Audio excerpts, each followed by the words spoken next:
Welcome, everyone. It's my pleasure to welcome you all to the April 17th, 2025 Guelph Police Service Open Board Meeting. I'd like to start by acknowledging that Jane Armstrong, who was our member of our board for the last 3 years, is the provincial appointee, that her term expired on April 10th, 2025. I believe I speak on behalf of the whole board in thanking Ms. Armstrong for her dedicated service to this board and to our community. And just for people to be aware that the process will be starting in the next few months, hopefully, for the province to appoint a new provincial appointee to our board so that we would have a full complement of board members. So at this point, I'd like to call the meeting to order and give the territorial announcement. As we gather, let us take time to reflect on our privilege to live and work in Guelph, a city built over rich Indigenous histories. We are dressed here, and we should reflect upon the responsibility to care for this land, the people who live here today, and the generations to come. If our actions today can move us towards reconciliation, we should take pause and make those decisions with intention and gratitude. This place we call Guelph has served as a traditional lands and place of refuge for many peoples over time, but more specifically the Attawandaronk and the Haudenosaunee. This land is held as the treaty lands and territory with the Mississaugas of the Credit First Nation. Guelph lies directly adjacent to the Haldimand Tract and is part of a long-established traditional hunting grounds for the Six Nations of the Grand River. Many First Nations, Inuit, and Métis peoples who have come from across Turtle Island call Guelph home today. So the first item, we're going to ask if there are any declarations of conflict or pecuniary interest. Hearing none, I'll declare that item closed. And I believe we have a closed session motion. Call on Mayor Guthrie. Thank you, Chair, and through you.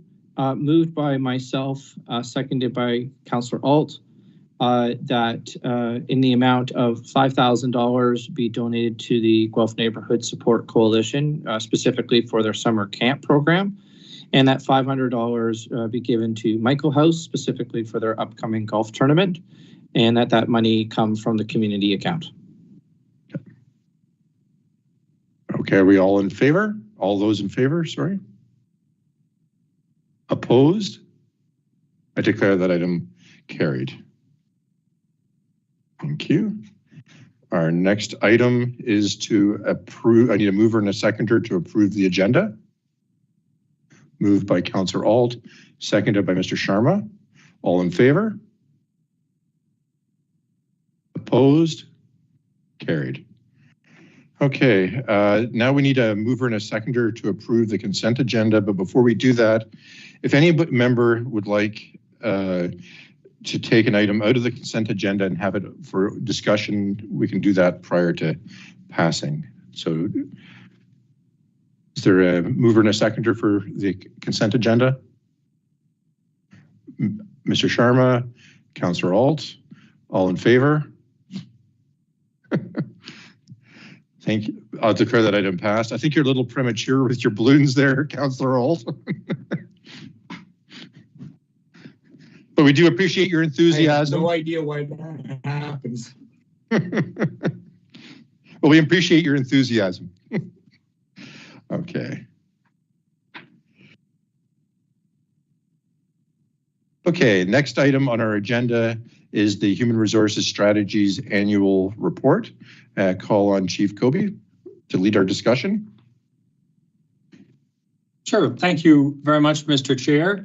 I want to start by welcoming Kelly and thanking her and our team for drafting what you can see is a very comprehensive report. And I know Kelly certainly isn't going to go through it line by line, but I'll ask Kelly to just give a really high level overview, because I'm sure all of our board members have read it already. But Kelly, if you want to just give a few highlights. Sure. Thanks, Chief. Good afternoon. I have the pleasure this afternoon of presenting the 2024 Human Resources Annual Report. In 2024, our authorized complement increased by 6 sworn positions and 2 civilian positions from the previous year. I will start with highlighting that in 2024, we celebrated 26 civilian and police members who reached service milestones of between 10 and 35 years of service, as well as 13 members or teams that received internal awards of recognition and 1 who was recognized externally. In addition, 4 police and special constable members were recognized with their police or peace officer exemplary service medal for 20 years of service in an exemplary manner by the Governor General of Canada in 2024. Civilian and police recruitment continued to be a key focus of both the HR and professional development and recruiting teams as we worked to attract, recruit, and select candidates for rewarding careers with our service throughout 2024 and to be prepared for 2025 recruiting needs. In 2024, we received 175 police cadet applications and 6 applications from experienced police officers interested in a lateral transfer to our service. Police cadet applications were 19% higher than the previous year, and we were able to achieve our goals of filling vacancies due to attrition, growth, supportive staffing, and grants with qualified candidates. In 2025, we are to date continuing to be able to fill vacancies with excellent candidates and are meeting our hiring requirements and objectives. Approximately 35% of police applicants entered into a selection process with our service in 2024, and we onboarded 15 police recruits who attended OPC for their initial period of training before returning to be sworn in as police constables, and 3 experienced police constables who transferred from other services. New starting in April of 2024 was the implementation of Recruiter's Corner, which provides the opportunity to speak directly to a recruiter about the recruitment process and policing as a career choice. Also new starting in May 24 is organized practice shuttle runs, which is a component of both the GPS selection process and the OPC basic constable training program. In 2024, there were 40 Recruiter's Corner sessions and 54 practice shuttle runs. In 2024, we had a total of 735 applications for 8 different civilian external postings during the year, submitted for a variety of positions, both temporary and permanent.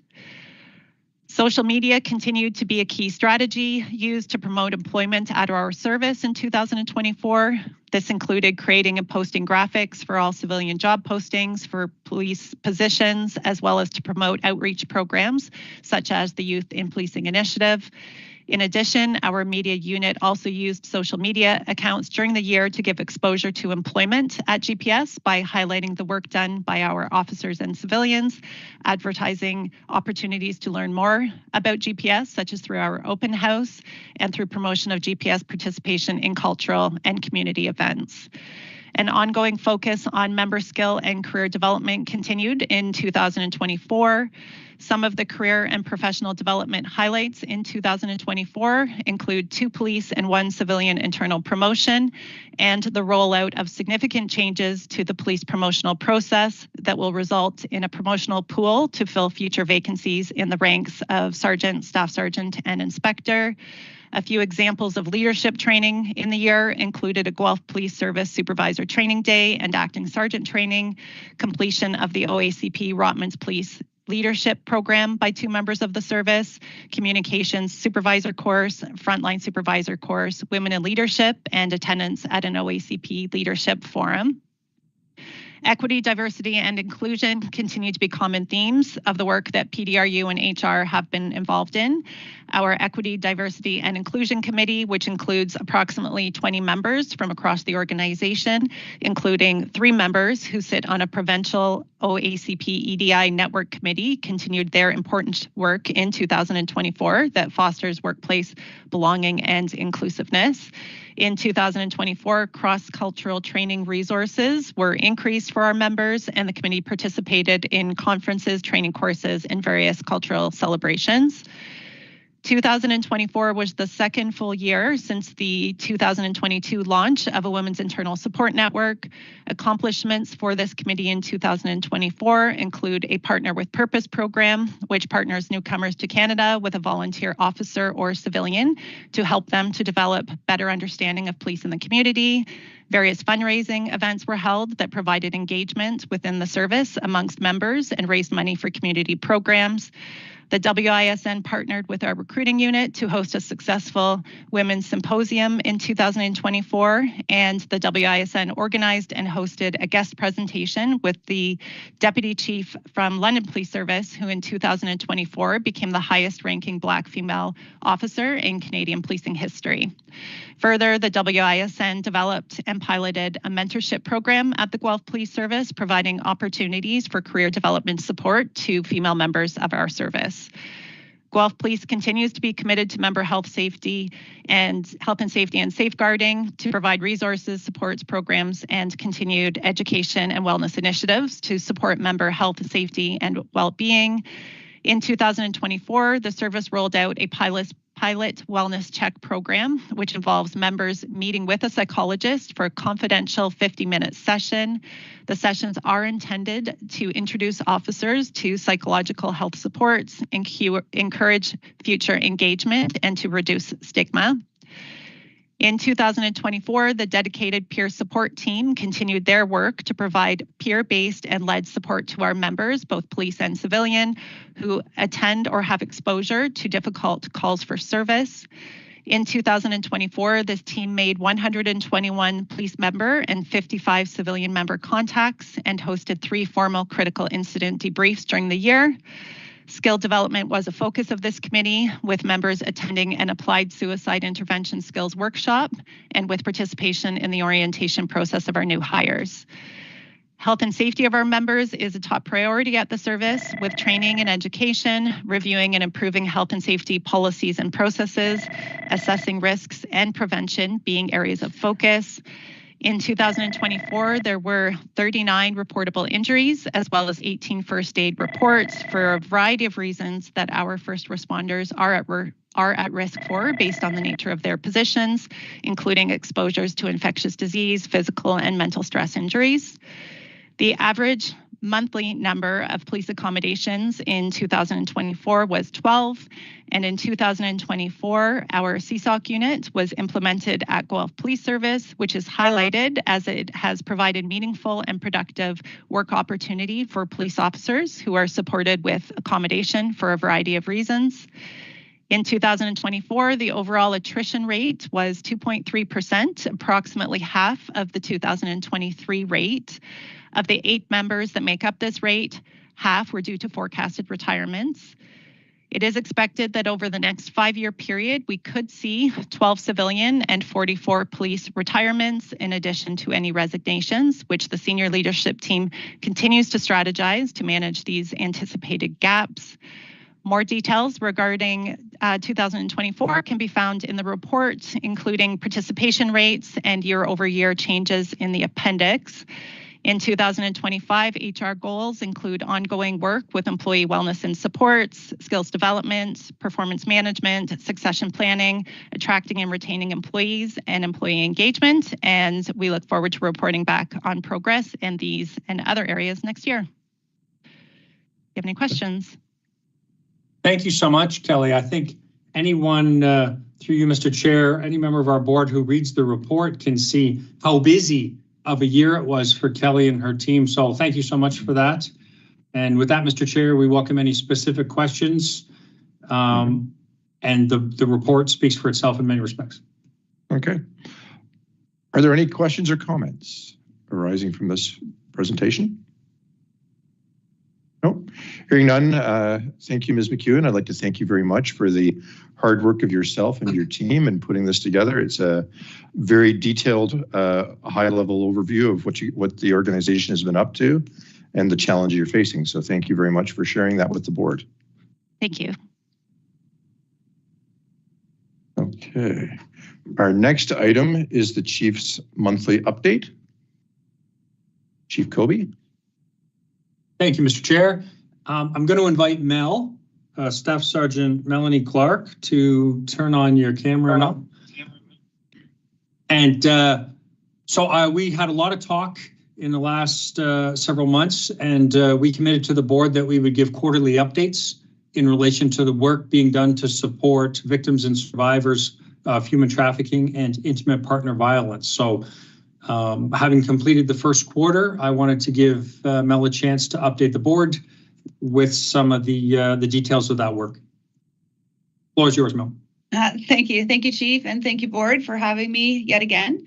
Excuse me, as previously emphasized numerous times during our conversations, intimate partner violence and human trafficking are not new issues in our community, and we have been addressing them to the best of our ability. But with the continued support of you, the board, as well as council, we have been able to allocate resources to these areas. So yes, as the Chief mentioned, I just want to highlight some of our achievements that has occurred this year. First of all, the unit has conducted over 20 substantial investigations where approximately 60 charges have been laid.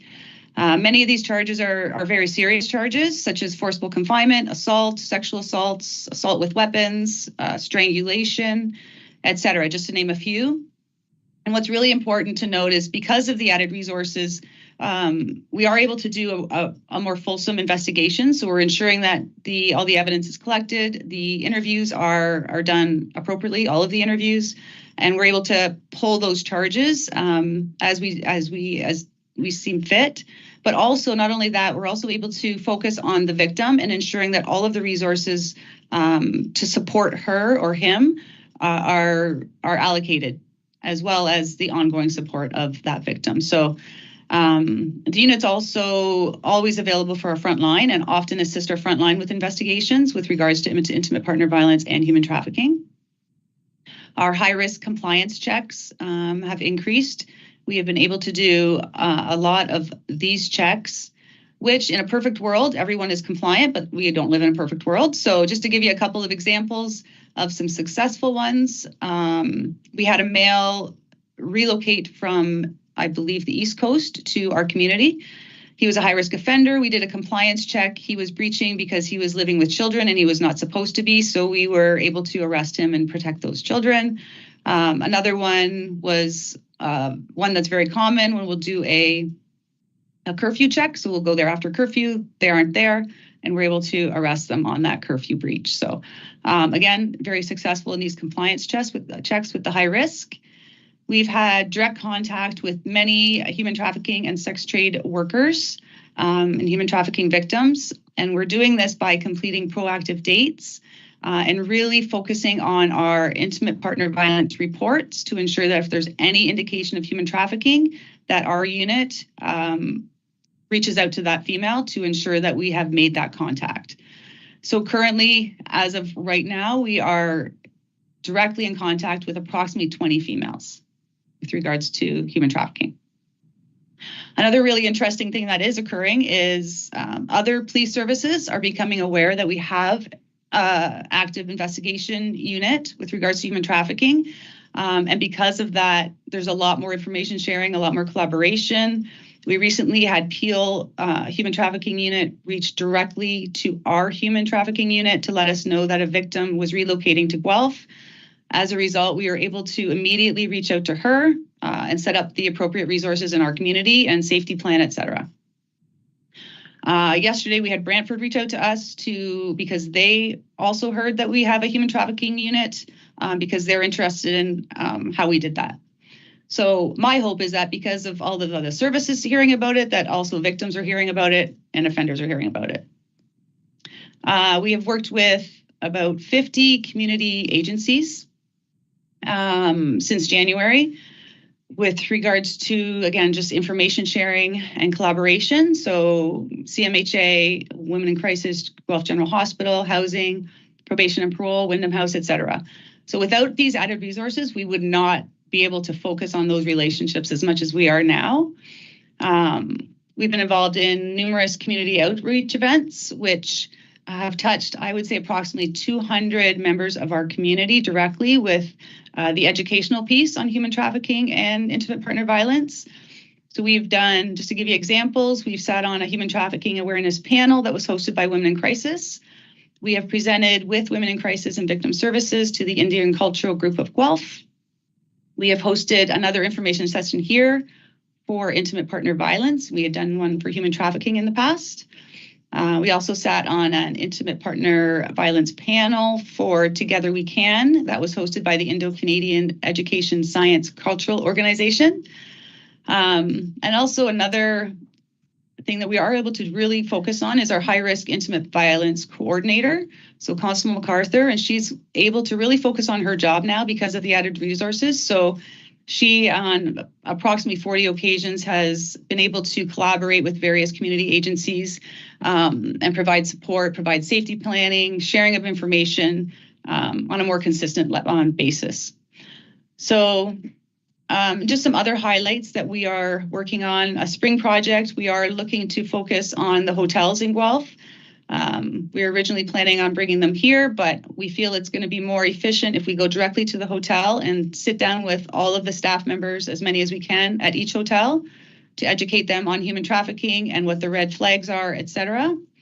We're also continuing to work on our early intervention program for the intimate partner violence. And we participated in our newly formed Guelph Wellington Action Committee's educational subcommittee on intimate partner violence. So that's new as well, and we are a part of that. So again, just wanted to highlight some of the great work that this unit is doing and continues to do. And then so, yeah, sort of that, if there's any questions. Mr. Sharma? Mel, thank you again. As always, thank you to you and your team for this hard work, and it doesn't go unnoticed. So thanks again for that. And it's also nice to hear that the board's extra initiatives are paying off. We wanted to make some noise with this, and it's nice to know other municipalities are noticing that we're taking a stand on this, and so that's I think that's one of the goals of the board, and so I'm glad that that's being accomplished as well. So that's thanks for bringing that to our attention as well. No problem. Thank you. Councillor Alt. Thank you very much, Chairman Sherry. Officer Clark, I don't know whether you can answer this, or perhaps your answer will be that this is not appropriate. I'm wondering how the public might get more information on some of the specifics, or is that not appropriate? How in depth can we go? Because this is important information for the community, and I would think that there would be a fair bit of interest in people understanding the extent to which we're addressing intimate partner violence and human trafficking. Sorry, Phil, what do you mean by specifics? I'm wondering if somebody had some questions, they wanted to learn more. How could they learn more, and how in depth could we go without violating confidences and so on? Anytime they can call us, anytime they can call Women in Crisis, anytime they can call Victim Services, anytime.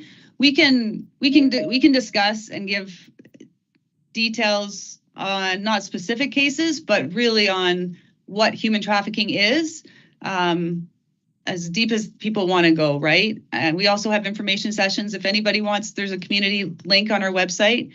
They can go there and we can come to them as well if they want an education piece for a group of people. But yeah, there's lots of opportunity when we will just reach out to us and we will respond for sure.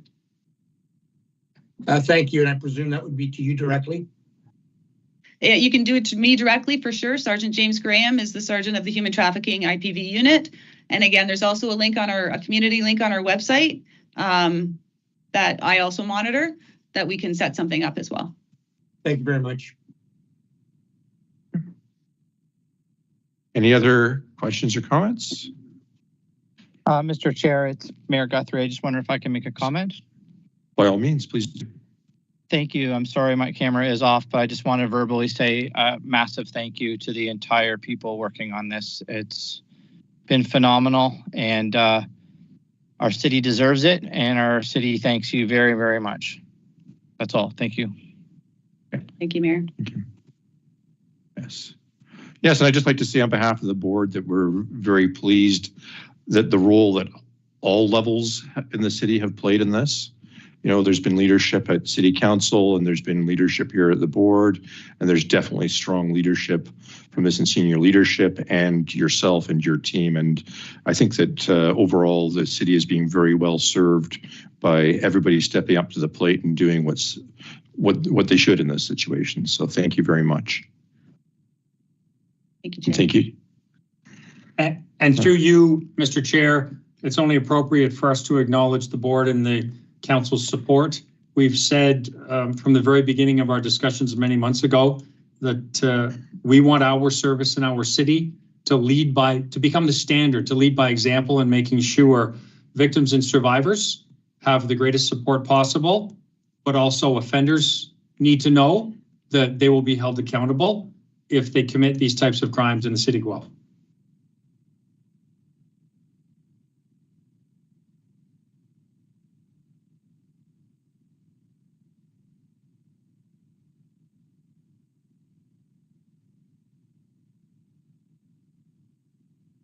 Hello.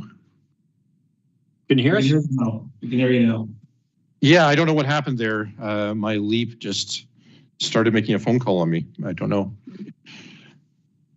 Okay. Chair Kobe, are there any more items in your monthly report? Yes, there is. Thanks again, Mel, for your update and the great work. And this is a 10-second head start for Deputy Gill, who I'm going to ask to give his update now. We've talked a lot. I wanted to also give the board and the community an update in relation to the work that we've been doing together with our city partners, as well as many other community partners in relation to the downtown. So Steve, if you want to give your update in relation to the downtown. Sure. Thanks, Chief. Can you hear me okay? Yep. Through you, Mr. Chair, yes, just a very high-level update on what's happening in our downtown. We continue to proactively engage with our community in the downtown, both businesses and those who frequent the downtown. We currently have 5 officers dedicated to this team specifically. And they've been able to work very well in the downtown. They've built very positive relationships, not only with the business community, but also the community that does frequent the downtown. So that's been very positive. Our organization has maintained a health-centered approach to managing open drug use in the downtown. I know we've talked about that in the past, but we certainly recognize the balance of care and enforcement. That being said, we are arresting people who are using drugs openly in our downtown. That is happening. Now, those arrests are decreasing in frequency, but they are still occurring. Since the inception of this project, the downtown team has arrested over 100 individuals and have seized significant quantities of various drugs. Everybody who has been arrested has been afforded the opportunity for referral and supports, and most people do accept. And those referrals are also offered to individuals who we encounter who are not necessarily arrested. We are very fortunate and appreciative of the positive relationships that we have with our impact team, the Guelph CHC and Welcoming Streets, and various other businesses and community supports that work with our members in the downtown. As we move into the spring, we fully anticipate an increase in the number of individuals that will be in our downtown. And as an organization, we are prepared to deal with this and work with our community partners, including bylaw, to identify and address any issues brought to our attention and deploy resources as necessary. I would encourage and highlight the fact that we seek the assistance of the public. So if anybody is involved in or witnesses a criminal incident, they are encouraged to contact us. If it's an emergency, of course, 911, or on our other number of 519-824-1212 if it's not an emergency. Just to give you some very quick high-level stats over the time of this, as I mentioned, we made 100 arrests. Over 70 of those arrested were on some form of release order, probation or weapons prohibition. We charged 10 individuals under the CDSA, so drug charges have been laid, and over 50 criminal code charges have been laid during the course of this endeavor as well. And that's my quick overview of how things are going in our downtown. I'm certainly open for any questions. Okay. And through you, Mr. Chair, I just wanted to reiterate, actually, I'll wait if there's any questions before I go there for Steve. Okay, are there any questions arising? No, don't hear any. I just wanted to highlight in some of the numbers Steve gave, he pointed out that there'd been over 100 arrests made and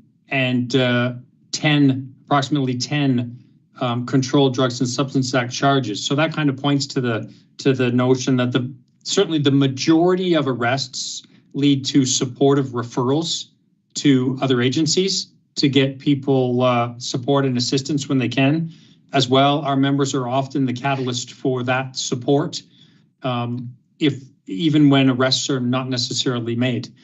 When we began this initiative several months ago, we had said that we were committed to supporting the safety of the downtown, and that includes everyone in the downtown. We're going to continue to have that approach so that we can connect people with resources. But we also said that when our members openly find people using illegal substances in our downtown or in our parks, in our city, arrests will be made and those illegal substances will be seized. And then the follow-up, be that a supportive referral, whatever happens next, will be determined by the law and the circumstances, with a view to ensuring those who need support get it, but that the downtown remains safe for our community. So we will continue with this approach as we navigate towards the summer months and be surging with resources as may be required if it gets busier downtown. And with that, I'm done. Steve, do you have anything to add? No, sir. Okay. And there's any questions or comments arising? Hearing none, we'll move on to the next item is new business. Is there any new business arising? I got a couple more updates before we're done. Apologies, Chief. Mr. Chair, it's Mayor Guthrie. I'm just going to have to interrupt and just indicate that I do need to leave the meeting at this time, but thank you very much, everyone.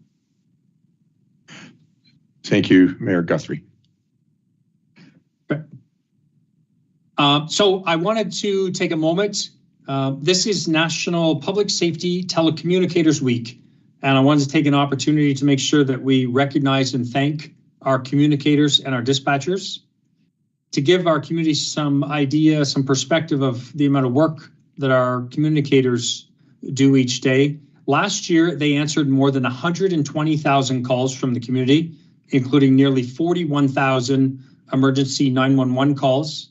In addition, they dispatch our officers to more than 80,000 calls last year.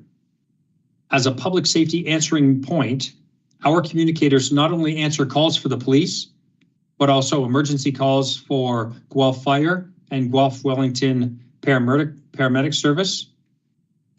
It's important for our community to know that even though you don't see our communicators each day, they truly are part of our front line. They're the first point of contact for our community members who are often in very difficult moments when they contact our service. And we wanted to take a moment to really thank our communicators and our dispatchers for the outstanding work they do. So thank you as we are about to close off National Public Safety Telecommunications Week here at the end of the week. So a big thank you. And Finally, if there are no questions, we've made a commitment. We wanted to host more proactive engagement education events for our community. So in the next several weeks, we will be hosting a community engagement event to educate folks in relation to understanding the dangers of internet child exploitation. That'll be hosted here at our service on May 1st between 6 and 8. In addition, our members will be playing basketball against Guelph Fire on May 7th from 6 to 8 at Our Lady of Lourdes Catholic High School. We will be hosting again this year our Family Fun Day on Saturday, May 10th, starting at 9. And finally, we'll be hosting a community engagement event and education session at the Evergreen Senior Center in relation to understanding frauds that happen in our community and others. So, and with that, that's the end of my updates, Mr. Chair. Thank you. Okay, any questions or comments arising? Hearing none, I'll declare that item closed, and then I'll ask if there is any new business. Hearing none, I'll declare that item closed. And our next item is information items. So our next open meeting will be held Thursday, May 15th at 2:30 p.m. via Teams and live streamed on YouTube. And the community engagement understanding the dangers of internet child exploitation is going to be held on Thursday, May 1st at 6 to 8 p.m. at the Guelph Police Service. Then on the Guelph Police Service Family Fun Open House will be held on Saturday, May 10th from 9 a.m. to 12 p.m. again at the Guelph Police Service.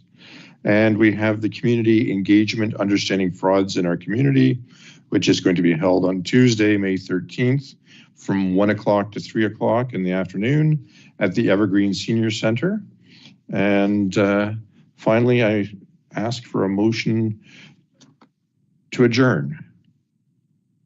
Moved by Mr. Sharma, seconded by Councillor Alt. All in favor? Opposed? Carried. Thank you, everybody. And